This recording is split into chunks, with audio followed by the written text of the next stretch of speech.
some information about who we are. We have been helping best-in-class companies get into captives for the last 25 years and have clients in various captive programs, depending on what the best fit is for their operations. For this webinar, we actually have 30 attendees because they want to know how much of a game changer this could possibly be in reducing and controlling their insurance costs, as it's been for a number of the companies that we work with. I think you've all seen how the insurance market continues to go up in cost, and there's really no sight of it going down anytime soon, unfortunately. So this is one way that can help you significantly reduce your costs and control your costs so you don't have to deal with the swings of the market. Captive programs have been around for over 70 years. They've been utilized by Fortune 1000 companies, but also by middle market companies that weren't aware of them. And you're going to hear a little bit about that from Jack today. And the reason being that I found is when I run into a company that really is a perfect fit for a captive, and I ask them, have you heard of captives, or what did you hear about captives? It was either that their current broker told them they were too small, which is usually not the case. The current broker didn't have expertise in how to use them. They didn't have access to them, or they didn't want to lose money, because what naturally happens when you're in a captive program is your costs go down. So your insurance broker gets paid less dollars. So that's an unusual way to avoid putting a client in a program that can save them money, but I've come across it many times. That's not the way we look at it. The way we look at it is we want great companies to benefit from their great loss experience and not keep throwing money away into an insurance program that gives them nothing back in premium. So we look at it as this is a way to grow great people in a captive program, and hopefully they'll bring their friends in. So that's kind of the way we look at it. At Alera, we're part of Alera Group GCG. We do every insurance in all different areas. Be on the lookout for a captive webinar coming up on March 16th for group health insurance. There's also captives for health insurance, and we're going to have a separate webinar on those. You're going to get to hear from Jack Beaumont, who has been in captives for, he's had 2 companies in captives over the last 20 years. I've known Jack for 20 years. He's part of a great company now called Basic Crating and Packaging, which is in Illinois, and they're in the captive. They're a best-in-class company, so if you need any packaging or crating, please feel free to reach out to Jack. Their company does great work. I'm now going to turn this over to Chris Breck, a colleague of mine who's also specialized in captives, to tell you a little bit about himself and about our other presenter, Mike McManus. Hello, everybody. Just trying to get our speaker to be able to log into Zoom here, but appreciate your patience with us here. To dovetail along with what Greg has said, I've been involved with captives since 1994 when Alper Services first discovered them, and Howard Alper was kind of innovative in his way of seeing this to be an opportunity for our clients in the future. It's a long-term solution. We all found that out. Like I said, I've been doing it since 1994. I've never had anybody actually ever leave a captive, which is, I guess, a proof is in the pudding type of a way of saying this, that these work. You're insulated from market conditions. Your costs are reflective of your own experience versus the experience of everybody else in the insurance industry. So that's why it's been such a great fit for our clients. As soon as we were able to get Mike McManus on here, I know he's going to talk in a little bit. He'll be able to give you kind of a non-insurance layman's version of what captives are. They can sometimes on the front end be a little confusing, but we have a nice simple way of kind of explaining how they all work, and how easy it is. And basically it's just like your regular insurance program, just with a couple extra nuances to it. So I'm going to turn it back over to Greg and Jack, and I know Jack's going to kind of give his real world version of how he's experienced captives through the years, and look forward to getting everything going here. Thanks. Well, good morning, everybody.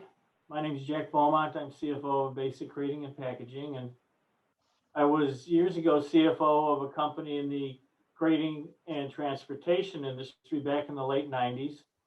And frankly, our workmen's compensation costs were out of control, even though we had very few claims. We had a good modification, but still the amount we were paying versus our claims was ridiculous. And at that point, I was introduced to Greg Elstein at Alper Services, and they presented a captive insurance company to us. We approached our current insurance agent about it, and he really didn't know anything about it. So we pursued it with Greg and Alper Services, and we joined a captive. Back then, we were, I think, the 25th member of a captive in 1998. And it literally, saved us hundreds of thousands of dollars in workman's comp because we had low claims, we had very good safety procedures in place. And not only did we have low claims, when we had a claim, we had the resources of Alper and the administrators to really fight the claim and to keep the losses as low as possible, which really helped in the long term too. We ended up selling that company to a larger company who was self-insured, so we left the captive. But then in 2014, I started up a company called Basic Crating and Packaging, and at the time we were too small for the captive, and because we were a new company, we were thrown into the workman's comp pool for Illinois, and our rate was $18.10 per hundred of payroll, which was outrageous. So we kept looking for ways to reduce that. We joined a PEO, and with their buying ability, they got it down around the 8% range. And then in 2018, we were finally large enough to where we could look at the captive, and the captive got our overall rate down to 2.1%. And we saved about $250,000 the first year in workman's compensation costs. So a tremendous benefit to us. This is our third year in the captive now, and the savings continue. And again, on the claims management side, a powerhouse team that really does a great job in making sure that when you do have a claim, you aren't overspending on it. So I think at that point, I'm gonna turn it back over to Greg. Thank you, Jack. Really appreciate that. Kevin. Chris, do we know? All right, are you good to go? As far as I know, I am. Did you guys start yet? Yeah, we're just waiting for you. So Chris, everyone, thank you for waiting. This is Mike McManus from Captive Resources. He is one of the manager of a number of captives at Captive Resources. He's been helping us for decades, and he's going to go through a presentation, a quick captive one-on-one, and thank you for your patience. I would like to echo that. And again, sorry, not sure what happened there. Chris, am I free to share the screen? You are. Yep. You're ready to go.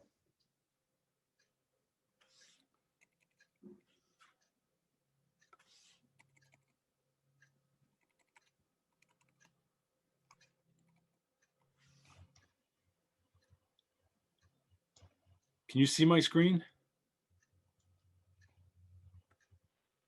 Not yet. Now I think it's coming on.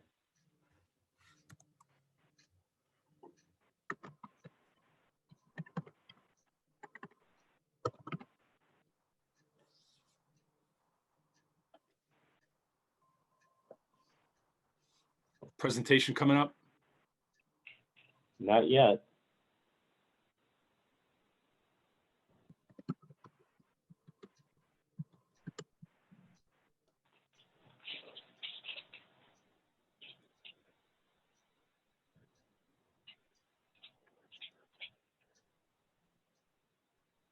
Can you see the screen? It just had the Zoom screen on it.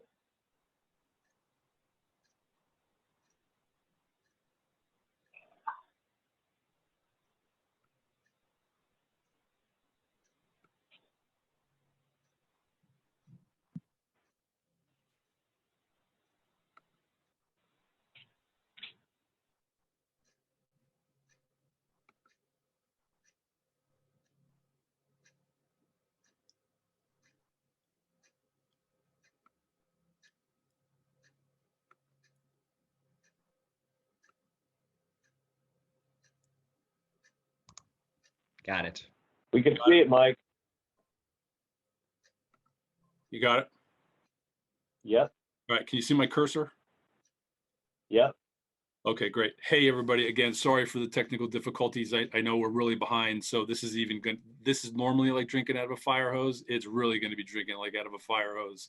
So I'm gonna really rip through this. So absorb as much as you can. Myself, or Chris, or Greg, or any of the other Alera people would I'd be happy to regroup with you if you like this. So I'm from Captive Resources. We're located in the Northwest Chicago suburbs. We've been doing this a really long time. This might be new to you. This is not new. Our first captive started in 1984. We administer 42 separate group member-owned captives. I'm going to show you the infrastructure of one of them. They all vary a little bit. There's some nuanced differences between them, but by and large, the structure is the same in all of them. We have over 5,000 clients from around the country. We oversee a premium portfolio of almost $3 billion. And we created a mutual fund called the Captive Investors Fund in 1994, which we're very proud is $6.3 billion in investable assets. It's half fixed income, half equities. Its historical rate of return since 1994 is about 6%. So 6% on a tax-deferred basis is a pretty good vehicle. So, and I welcome questions from people along the way. So. So this purple box, the captive retention, the one captive that I run is called Summit, which Alper, now the Alera Group, founded back in 1994. And it has 207 members in it, and it's $120 million in premium. And the group collectively shares in the first $500,000 on the vertical axis here, $500,000 per occurrence of a single claim. So whether it's a workers' compensation claim, a general liability claim, an auto liability claim, and regardless of the number of people involved in the accident, that's the definition of an occurrence. So the group is taking the first $500,000 per occurrence of that claim. So if somebody has $1 million claim, the group takes the first $500,000 of it, and we reinsure away the next $500,000 of it. Some of our other captives have smaller retentions, like a $300,000 retention. So same premise applies. In that captive, it would be you take the first 300 and you reinsure away the next 700. The saying size matters applies here. So, and what I mean by that is a small member, somebody who's paying $100,000, if they have $1 million claim, they're not going to be able to pay the $500,000 of that claim because of their size. The largest member in Summit pays $7 million. So if they have a $500,000 claim, just because of their size, they'll be able to pay the claim themselves. So size does matter here. I was negligent to say, so the captive's premium breakdown, you're paying 100% of the premium. And then it starts to get divided into two buckets. The loss fund bucket, which in Summit's case is 65% of the $100,000, is used to pay for your claims. And the other 35% are the frictional operational costs. So back to my example before, if the $100,000 premium paying member only has $65,000 in their loss fund, they won't be able to support a $500,000 claim, versus the $7 million premium paying member, 65% of that is obviously a large number.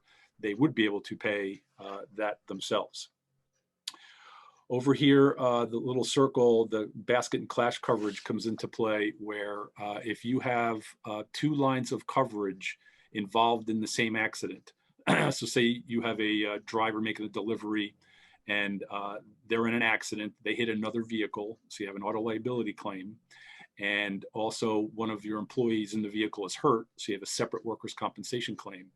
Instead of each line of coverage being subject to a $500,000 retention or a $1 million claim example there, we eliminate one of the $500,000 requirements, and so cut back the $1 million claim now to a $500,000 claim, which is obviously a good thing for the member that this would happen to. Clash coverage works similarly in that we could have two captive members involved in the same accident. We could have North Side Chicago member and South Side Chicago member being involved in the same accident. If that were to happen, instead of each member having a $500,000 retention for the claim, we again, being $1 million claim example, we eliminate one of the $500,000 requirements, and then we'll apportion the sequence of the claim of the $500,000 to each individual member. So one of the members is going to get the majority of the claim. You know, it could be a 70-30 or 80-20 split. Umbrella coverage is not part of the coverage template, but the Alera Group will easily place that for you. Well, I shouldn't say that in this marketplace. Anybody who's gone through a renewal, the umbrella excess market is in total chaos and upheaval. But the Alera Group will provide one-stop shopping and provide all ancillary coverages that you need for your business. And Chris and Greg, if you think I need to, you need to say something, by all means. Trying to hide the box there. So this is a kind of very convoluted flow chart of how things operate. And what I want to impress upon you is that everything that I'm about to show you is going on with your current insurance company. You just don't get to see it and talk to it and touch it and affect it the way you do here. And the reason you get to do all of those things here is because you're being asked to become a part owner of a Cayman Island reinsurance company, which is where all 42 of our captives are domiciled in Grand Cayman. And with ownership, that gives you disclosure, transparency, and accountability with how everything is being done in the captive. So again, all I'm showing you is what happens behind the scenes, which is happening now at your current insurance company. So here you are in the little teal box up here. And then the flow to the right is we are the captive consultant. And my job primarily is twofold. Responsibility number one is to help you block and tackle your exposure to the best of your ability, because blocking and tackling your exposure does two things. Thing one is it gets you some or most of the 65% or whatever your loss funding percentage is. It gets some or a lot of that 65% back plus interest. It also loads the pricing chamber for how you are priced going forward. Because the way we price you is we individually loss rate you. So for those of you that deal with your workers' compensation coverage, you might be familiar with the payroll, your payroll by the class codes, by your insurance company's rates times your experience mod, and it spits out this number. And depending on what market cycle we're in, will determine how much love they want to show you or give you. And if the market conditions are the other way, which is where they are now, and certainly in the commercial auto space, they're taking advantage of you because they can. There's the same demand for less supply. We don't do that. We individually loss rate you looking at your prior 5-year claims experience. Here is the Alera Group. And the Alera Group team, again, they're your main point of contact. If you have any questions, you start with them. They issue certificates, auto ID cards, placement of ancillary coverage. So nothing changes in the equation now other than that Captive Resources, myself, will be added to the equation here. Fronting carrier. So all of our captives, although they're domiciled in Grand Cayman, have a license admitted A+ AM Best rated carrier issuing you what looks like a first dollar guaranteed cost policy. That's to keep you in compliance with all of your, wherever you're located, wherever in the country you're located. So if you're in Illinois, California, New Jersey, Louisiana, it doesn't matter. So on paper, on the policy that you would be issued, certificates, auto ID cards will show a license admitted domestically domiciled carrier that will satisfy any requirement that you get from whoever asks you who is your insurance company. Many of the captive members like to brag that they actually own or are a part owner of their insurance company. So here in the captive blue box is where the your loss funding, your upwards of 65% of your premium is going to be used waiting to pay for your claims, waiting for it to be distributed back to you, whatever's left over minus the claims plus interest. Here in the reinsurer box is whatever the captive's retention is. So in Summit's case, it's $500,000. So if we have $1 million claim, we send a $500,000 bill to the reinsurer. If the captive has a $300,000 retention, we send them a $700,000 bill. So it depends on what captive that we're talking about, which is how much the reinsurer would take and how much they charge. This risk control. Goodbye. Can you hear me? Yes. Chris?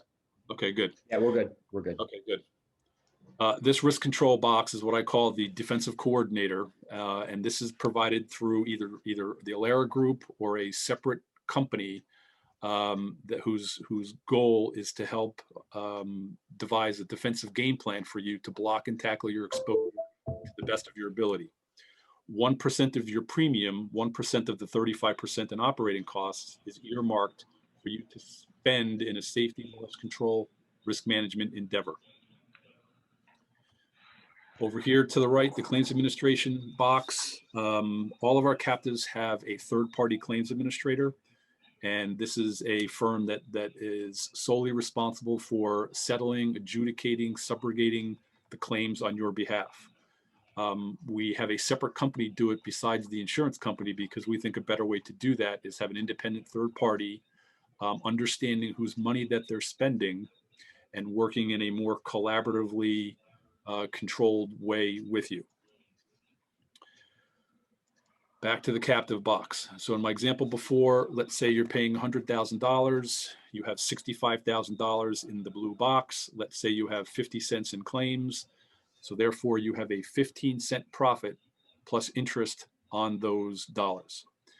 That 15-cent profit plus the interest on those dollars while they're waiting to be paid out in claims and to come back to you can come back to the insured entity. If it's a family-run business and it's a second, third, fourth generation, and you've got some generational wealth trusts set up, that's where the money can go to. The point of this is the money doesn't have to go back to the insured entity if you don't want it to. Most companies do choose the insured entity as the recipient of it, and if that's the case for you, then the money would be considered ordinary income, just what your tax rate is currently.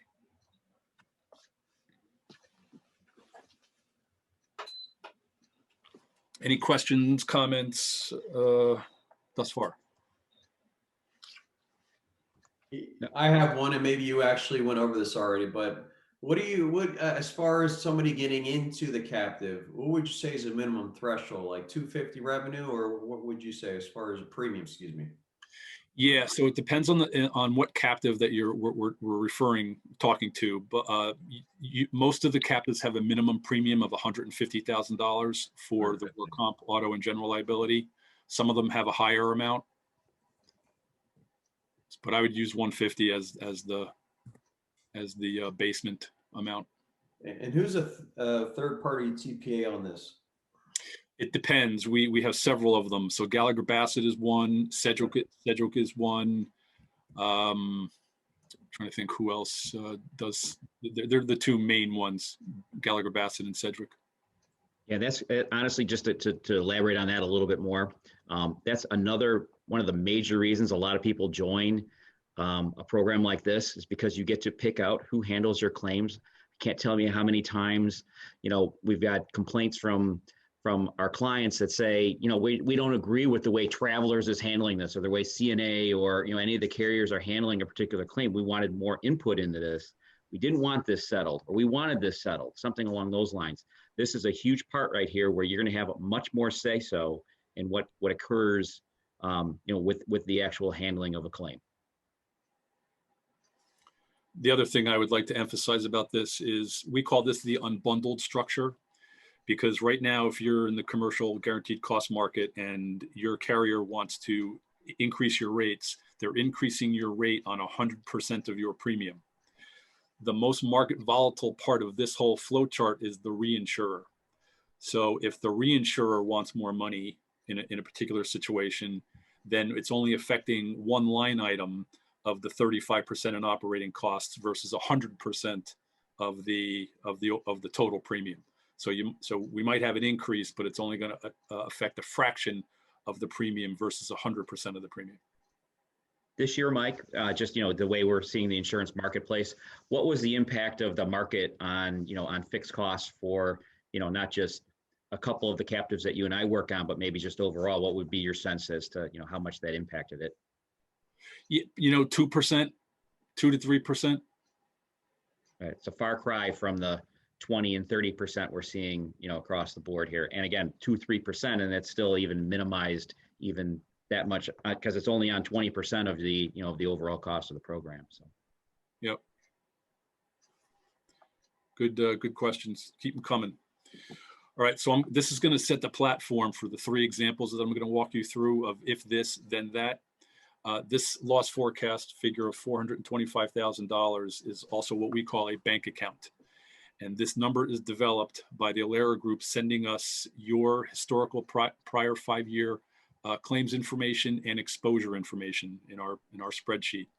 And then they send the supporting documentation, loss runs, financials, other stuff like that. We make sure that it all jives and adds up together, and we take that information and send it out to an independent, unrelated actuarial firm, and their job is to make a prediction for the next 12 months based on what has happened at your organization in the past 5 years. So in this example, the actuary says, based on what I've seen from this company, my guesstimate for what will contain the slips and falls and dents and dings and bumps and bruises, what we call the frequency claims, and then an allocation for the infrequent, unpredictable large claim. So that number is $425,000. So if this is you, this would be your money used to pay your claims, eligible for you to recapture whatever's left over minus the claims plus interest. And we calculate this number every year for every member. So right now we're going back to the 2016 year up to the present. A year from now, if you like this and you joined one of the captives, a year from now, the 16 year falls off and we would add the 2021 year into the equation. To that 425, we add the operating costs. That's a fixed percentage. It's a lock and loaded percentage based off of what the loss forecast is. So it's the same percentage for any captive member, whether it's the $100,000 premium paying member or the $7 million premium paying member. So it's the same percentage. It's just, you just attach it to the loss forecast. So in this example, the premium is $650,000. AROs stand for state-specific special taxes. There might be a number there. If you're paying a figure there now, we will have a figure there too. If you're not paying an amount there now, then you won't have one. Total paying in this example is $650,000. One of the 2 things that, for all the prospects that I have brought into my tenure at CRI, which is almost 20 years, one of the 2 things I will guarantee one of the prospects is that the pay-in number and the net number to insure you will absolutely be different. And we're hoping, knocking on wood, that your net cost to insure you is less than $650, because it means we gave you some of the $425 back plus interest, and then we've also loaded your pricing, your future pricing, to hopefully have a lower $650,000 figure. I can give you 20 examples in one of the 2 captives that I run where we have members that have been members for 20 plus years, and the premiums that they pay now are the same as when they joined or lower, and their companies are 2 or 3 times larger than when they joined. That's when this thing is kicking on all cylinders. Because how we price you, if you perform well and if you beat the actuary's prediction, you get money back, and then you load the pricing going forward. So in this example, if this account had $500,000 of frequency claims, we'd send them a bill for $75,000. So the blue sky sunny side of the street is you have the ability to get 65% of your money back. The cloudy gray sky side of the street is you can be assessed in this. And I'm purposely not telling you the amount of the assessment yet until I walk you through the three examples. Any questions, comments on this before we dive into the three examples? I'm just going to add one comment. Go ahead. Yeah, as far as if some person all of a sudden says, I want to get out of this. And I imagine I didn't catch this in the beginning. That's a 5-year commitment, correct? Or how many years? There's no commitment. You can get it the day after you join. It's not ideal, but that's you can certainly do that. There's no formal commitment. We do ask though, kind of a soft commitment of at least 3 years, to give this at least 3 years to see that it works. But again, if something happens a week later and you need to get out, you can get out without a penalty. And you can get out within that time period without a penalty. Is that what you're saying? That's correct. Right. That's correct. Okay. But hold on. But you will wait 5 years from when the underwriting year. So Summit's fiscal period is February 1st to January 31st. So if you joined just this February and then a month from now you had to leave, you won't get all of your money back until 2027. That's what I was getting at. Okay, so the money that I'm going to get back from this, if I leave in 3 years, I'll get not all of it back, but maybe a portion of it back, or how does that work? You will eventually get all of it back, but you will have to wait 5 years from the January 31st of the underwriting year that you left. And it's up to, okay, gotcha. But you will get it. You'll get all of it back, and you're not Yeah. penalized. You don't forfeit anything. Right. Okay. That's the biggest part. There's no penalties or anything else like that. There's no forfeiture. It's just a matter of how the program works and the timing of how how dividends and so forth and how the years are closed out. That's the only reason. Yep, I get you. Yep. Okay.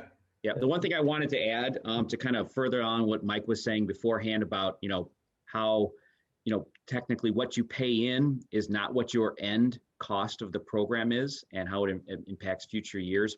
We had a client join in 1994. It was one of the first people to ever join.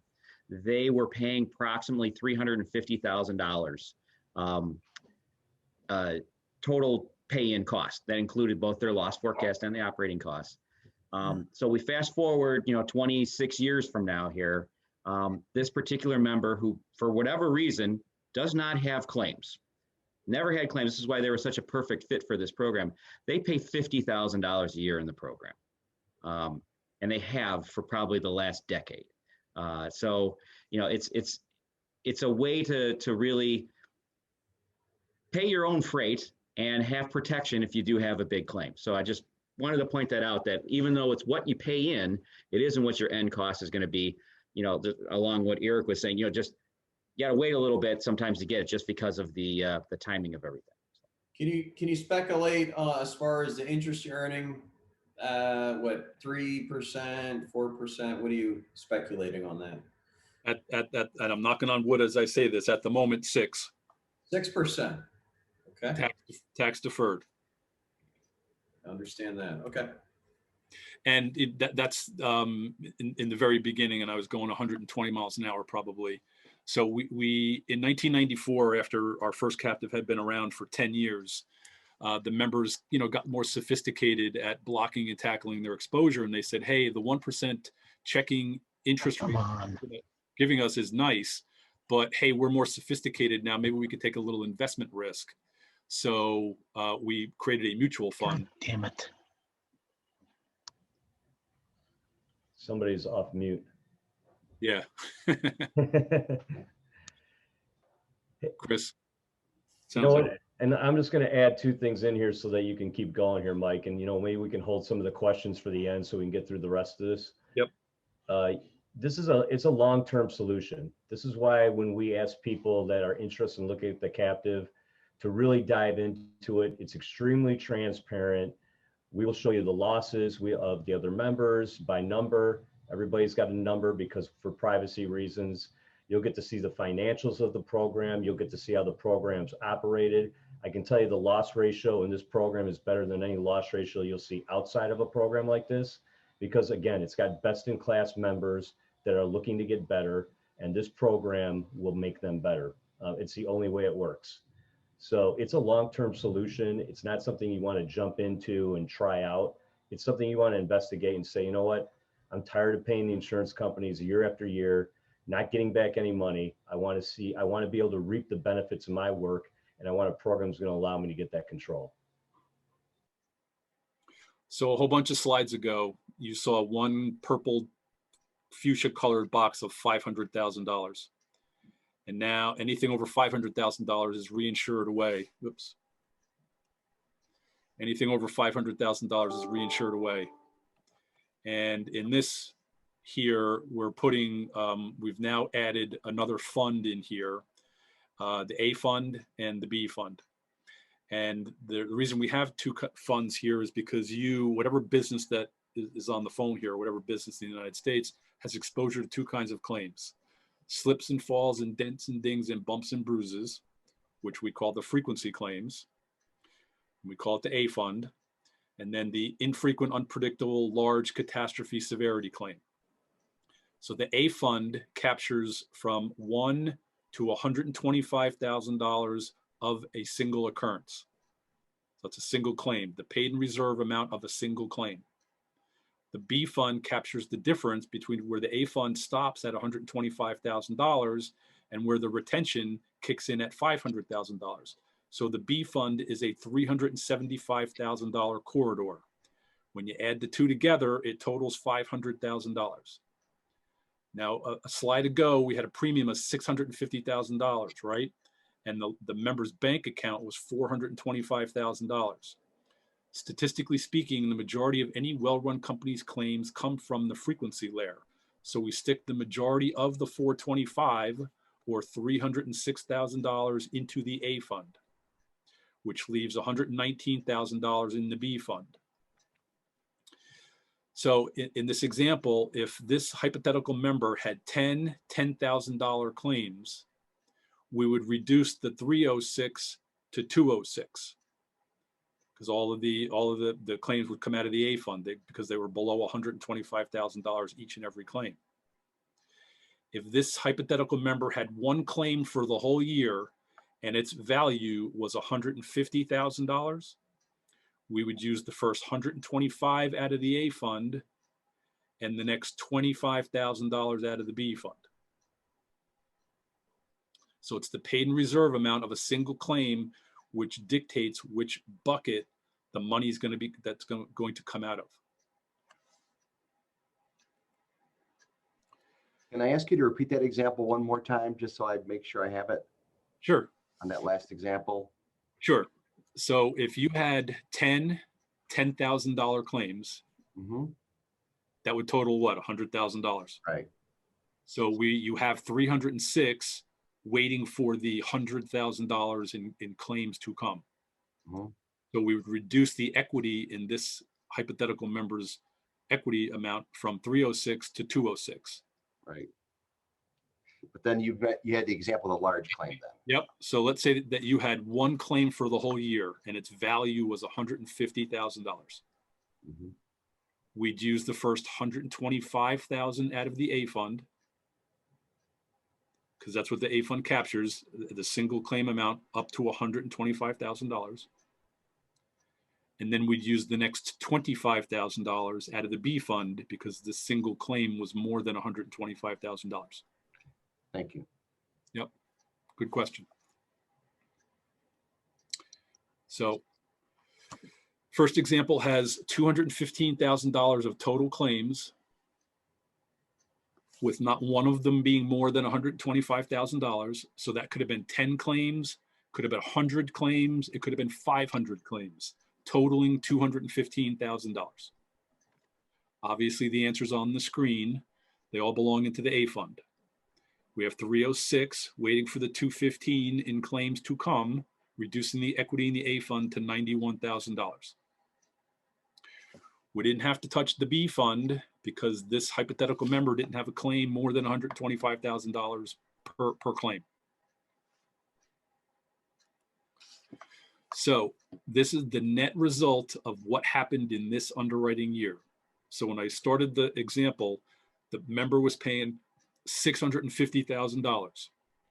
When the claims came and were settled, we had $91,000 left over in the A fund. We had $119,000 left in the B fund because we didn't need it. And this is before risk sharing, which is the next example. And we're estimating we earned $40,000 of interest on the $425,000 while it sat there waiting to pay out the claims and waiting for the money to start to be distributed back to the individual member. So somebody asked the question before of when do I get my money back? So in Summit's example, so again, Summit's fiscal period is February 1st to January 31st. All of our captives have different effective dates. Some have March, April, June effective dates, whatever it is. In Summit's case, January 31st is the stop line for this. So if we had a crystal ball and we knew that this was everybody's experience on the call here, and this is for the 2021 underwriting year that we're talking about, you paid $650 in 2021, and we know you're going to get back $250. You start to get back the $250 in 2025, 4 from the start of the underwriting year and 3 from its expiration. We do 3 partial distributions for a single underwriting year over a 6-year period. So in 2025, we'll declare like a 40% partial of the 250 in 2025. So you get 40% of the 250.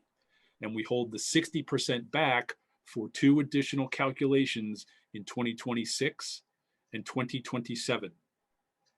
But if you're following the bouncing ball, in 2027, when you're getting your 3rd and final distribution from your 1st year, you're eligible to get your 2nd distribution for your 2nd year and your 1st distribution for your 3rd year.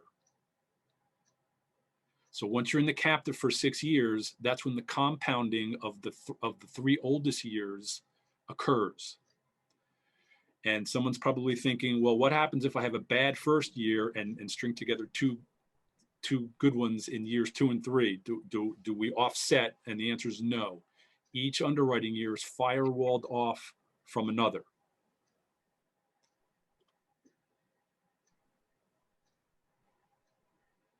Questions, comments? And the reason we wait for 4 years from the start or 3 from the expiration of the year to distribute this is a workers' compensation driven captive, and there's a lag and latency to the claims that you know of. Then there's the ones you don't know of. Then there's the ones that go sideways or reopen or something funky happens with it. So our approach is conservative. Slow and steady and gradual wins the race. You will get all of your money back that you have coming to you. It just takes a little bit of time. Can I step in for a sec here, Mike? Sure. So just to keep this very simple, the cost benefits to the program are twofold. There's the money on the back end, which can be obviously significant, 60% plus interest, 65% plus interest, depending on the captive fixed funds versus premium funds. And then there's the cost going in. So your cost going in could be equal to what you're paying now with the ability to get all this money back on the back end. A lot of times it's less than what you're paying now. And as you do better in the program, your costs going in are going to be less every year going into the program based on your exposures, et cetera. So you're getting benefits 2 ways in a program like this if it fits for you. Good comment, Greg. Anybody else before I go to example 2?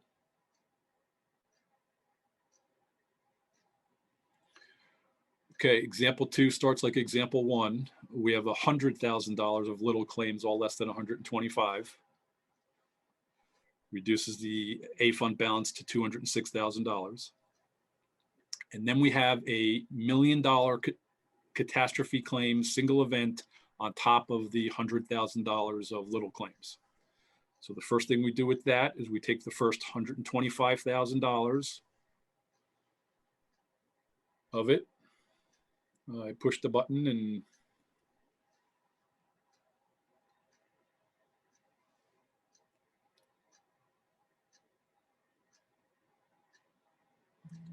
So there's the there's the 125 out of the $1 million claim, reducing now the balance to $81,000.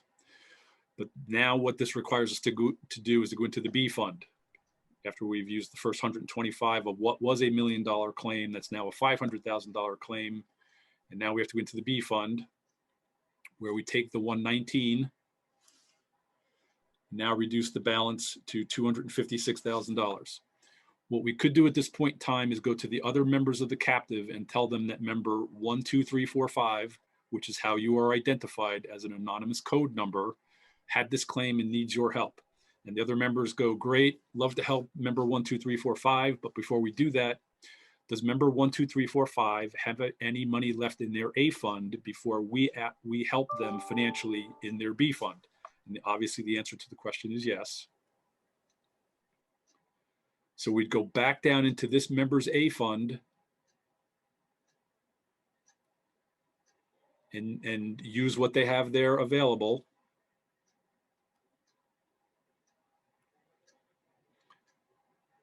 And now reduce the balance that's going to affect the rest of the captive to $175,000.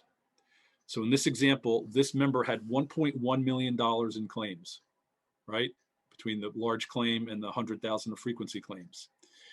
One of the sayings in the captive is that the program forgives for severity and penalizes for frequency, because the member and the captive weren't responsible for $500,000 of the $1 million claim. So this member exhausted all $425,000 of their money on $1.1 million in claims and aren't paying a cent more than that in this example. This 175, though, still has to be satisfied. That 175 would then be shared by the other captive members that have an available B fund. And if you're on the receiving end of this, this would be a reduction out of your B fund. So not a bill that you would be sent. It would be just a reduction of equity in your B fund. And how much of that would be yours is what size you are of the captive's B fund. So if you were 1% of the captive's B fund, you'd have 1% of 175. If you were 5%, it would be 5% of 175. This feature of our product is what makes the premium that we propose to you tax deductible in the eyes of the IRS. Because in order for you to deduct the number that we would propose to you, like you've been doing forever, you have to have risk transfer and distribution from independent, unrelated firms. Depending on which captive we're talking about, you're going to be asked to be getting in bed together with probably a couple hundred other members that you're just taking our word for are well-run and financially stable.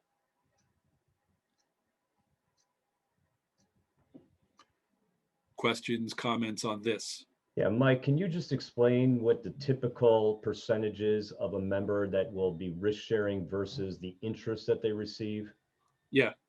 So many people look at this two ways, either as a percentage of the premium or a percentage of the B fund. As a percentage of the B fund, our risk sharing averages between 4 and 6% of your premium. As a percentage of the B fund, it's probably about 30% of the B fund. And what I also tell, I don't promise, but what I strongly emphasize is the normal average member, we measure everything in a 5-year period. The normal average member will forfeit some of their B fund in the next 4 of the 5 years. And then in the 5th year, you're going to have the oops. You're going to have the large claim, and you're going to need help from the rest of the membership. And it's uncanny as to how close to revenue neutral the average member is between absorbing risk sharing and causing risk sharing in any 5-year period. And if you're a perpetual causer, that's one of the things that might get you voted off of the island. And it also might just be you're not a good fit for it, for the program. I mean, risk sharing is a fact of how this program works. Really the biggest thing is, you're getting some investment income that you wouldn't normally get in a traditional insurance program. And what I like to tell people is that the investment income generally negates any kind of risk sharing that you might have. Secondarily, we've asked you to either consider this for your own company, or if you're, one of our partner Alera firms, to consider this for some of your clients. by growing the program, minimizes risk sharing. That's why programs like this like to have new members come on board to minimize all of that. So it's a necessary evil, but it's what makes it tax deductible and makes it insurance. And every member always benefits in some of their tenure in the captive by having a large claim and getting help from the other members.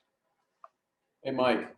Yes. Is that all assessed at once if somebody has a claim and from the other members, or is that over time with these certain claims that come up? So this is not an assessment.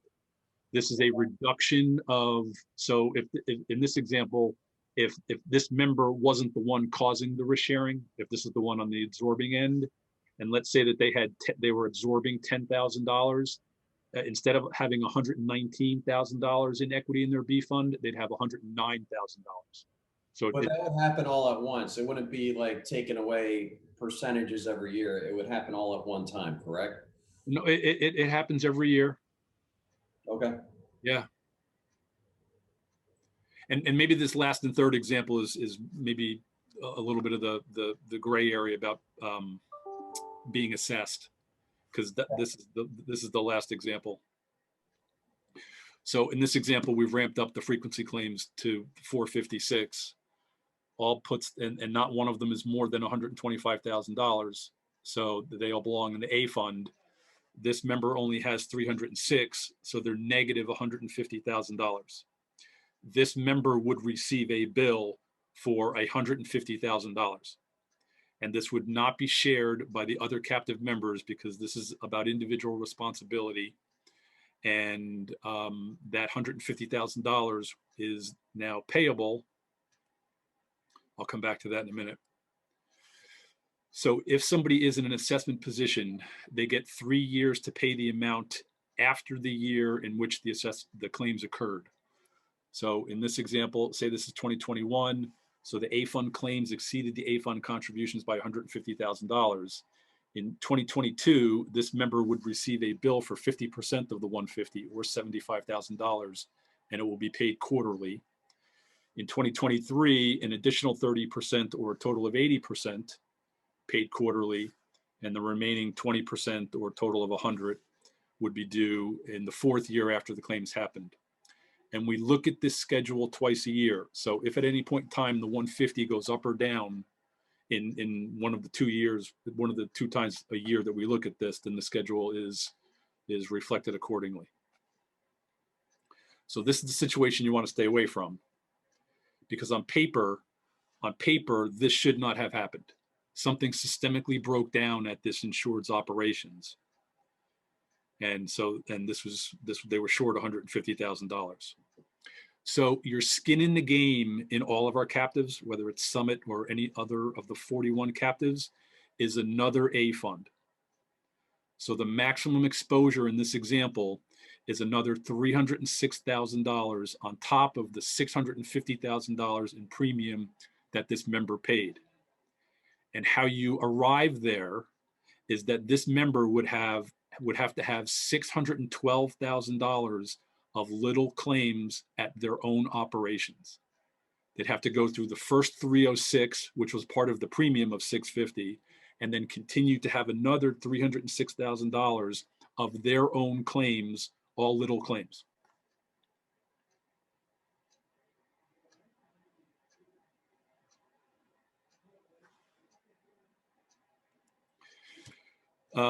Kind of like the first example, this example has a little bit of a silver lining. I already walked you through part of the silver lining in that the members that are in an assessment position get 3 years after the year in which to pay the claims over.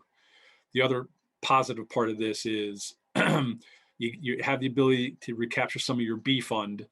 The number on the screen is obviously before risk sharing, so this member would forfeit some of that. We're still earning interest on the 450 or the 425 while it's waiting for the claims to pay out. So we have a positive 139 to offset the negative 150. So just like the first example where the member got $250,000 back, the net negative, I'm knocking on wood, would be something less than the claims overage with the ability to get some of your B fund and interest back.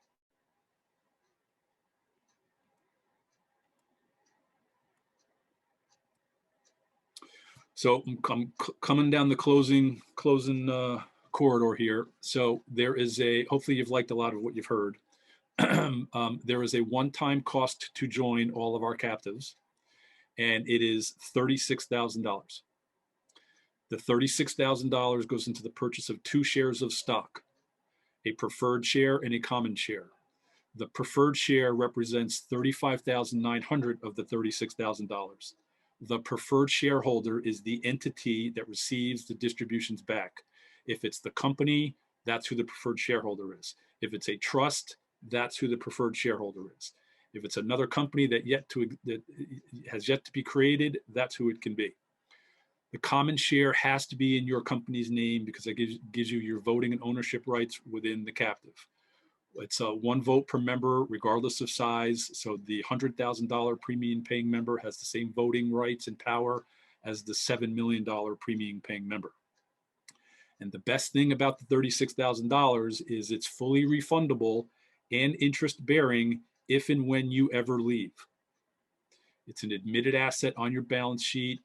As somebody asked way earlier, you don't forfeit anything. You're not penalized with any of the money you have coming back. You're just going to have to wait 5 years from the end of the underwriting year in which you left to recapture whatever money you have coming back. So this is what I call the bittersweet slide. The bitter part of this slide is that you're not going to like for me to tell you that there's collateral required with this. The sweet side of this is you're going to like to hear that all of the captive members and the captive that you would look at have put up that collateral to prevent member-to-member bad debt. So the collateral requirement, the 2 acceptable forms of it are a letter of credit or cash. And as I said a minute ago, it exists because you don't want to hear me say when we're at a captive meeting that member 1, 2, 3, 4, 5 can't or won't honor their obligations, and then that obligation would befall the rest of the captive members. No captive member wants to hear that. So to prevent against that, the letter of credit and or cash is what this prevents that from happening. The amount of the collateral is 2/3 or 67% of your A fund. The numbers that you're looking at on the screen are assuming that your A funds would stay flat in your first 3 years of participation in the captive. This is the second and last thing I will guarantee you if you join one of the captives is that your A fund will move in years 2 and 3. And the reason that is because, like I said in the beginning, if you look at one of the captives this year, we're going to go back to 2016. A year from now, 16 is going to fall off, and we're going to add 2021. 2 years from now, 17 is going to fall off, and we're going to add 2022. Your A fund will move up or down in years 2 and 3. So, but the point of this slide is that the collateral exists for your first 3 years of participation. And we're collecting 2 times the average A fund for your first 3 years. We're doing it 1 year at a time, but you should be prepared that at the end of the 3rd year, your 3rd individual underwriting year, if this is your numbers, you will have put up $612,000 in either a letter of credit or cash, collateralizing your first 3 years. In year 4, if your A fund in year 4 is lower than it was in year 1, we're going to give you collateral back. If the A fund goes up to $320,000 in year 4, we're going to collateralize the difference of $14,000, 67% to $14,000 in year 4. So you will always be collateralizing your 3 most recent years with the money that you put up in your first 3 years. If it's cash, it goes into the mutual fund, and knocking on wood, would earn 6% interest. Yeah, the collateral, while not a popular thing, this is a loss-sensitive program. Every single loss-sensitive program, whether it's through the traditional insurance models or other types of captives or other types of, risk retention groups, all require collateral. One of the the greatest things about this group captive is it's a set formula. And if you were ever to leave the program, there's a set schedule for when your collateral comes back to you. Like we said, 6 years, right? That's how long the life of the program lasts. If you're in, with a traditional insurance company and you're on a large deductible or something along those lines, I've had carriers hang on to collateral for 20 years. There's no real set, criteria why they, when they release collateral. This at least gives you a game plan that if, you were ever to leave, when this may come back to you. It's not subjective. It's defined. It's limited. It's defined by formula. It's for a limited period of time. Like Chris said, which is why we compete very well against a large deductible, or why somebody in a large deductible likes this mousetrap better.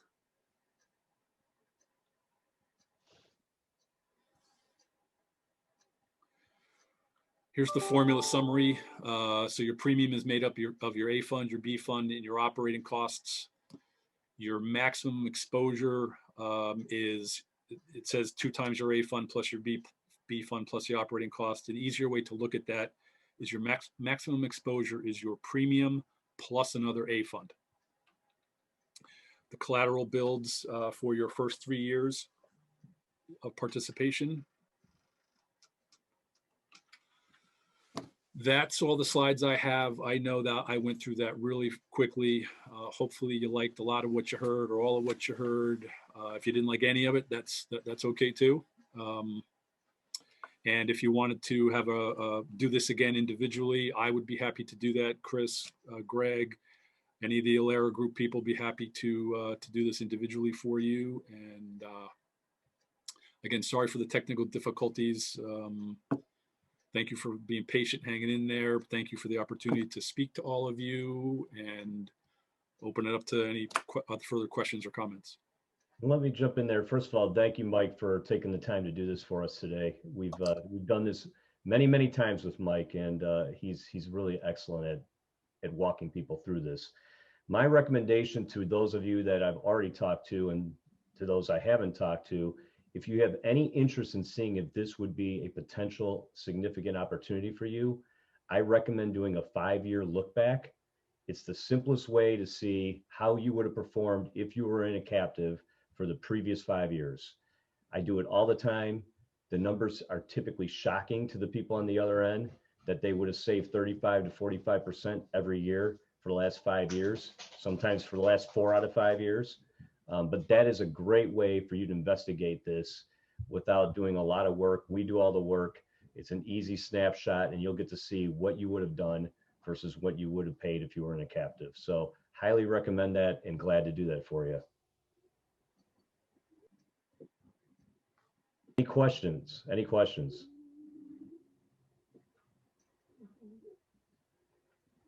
It looks like we finished prior to time here. So with that, I will say thank you to everyone. Chris, if there's any parting words you want to say, and we look forward to talking to you. Yeah, no, thank you everyone for your time today. I'm really sorry about the glitch we had in the beginning here. We had a little bit of a security issue, I think, with a couple of our key people. Part of it couldn't have been it had to be one of the key people that had the problem. So sorry about all that. And I appreciate everyone hanging in there with us on that. Just to reiterate, what Greg said, really the best way is to maybe individually talk about how a captive may fit for you. Many things in here, that lots of positives. The negatives, I think, are just a lot of uncertainty that you may have in joining a program like this. So an individual meeting, might be the best way. And again, we can bring in Mike or any of the other professionals to help explain all this and make it simple for you. So thanks again for your time, and look forward to reconnecting with many of you to discuss it further. Thank you, Chris and Greg, for putting this on. All right. Have a great day, everyone. Yep. Take care. Stay safe.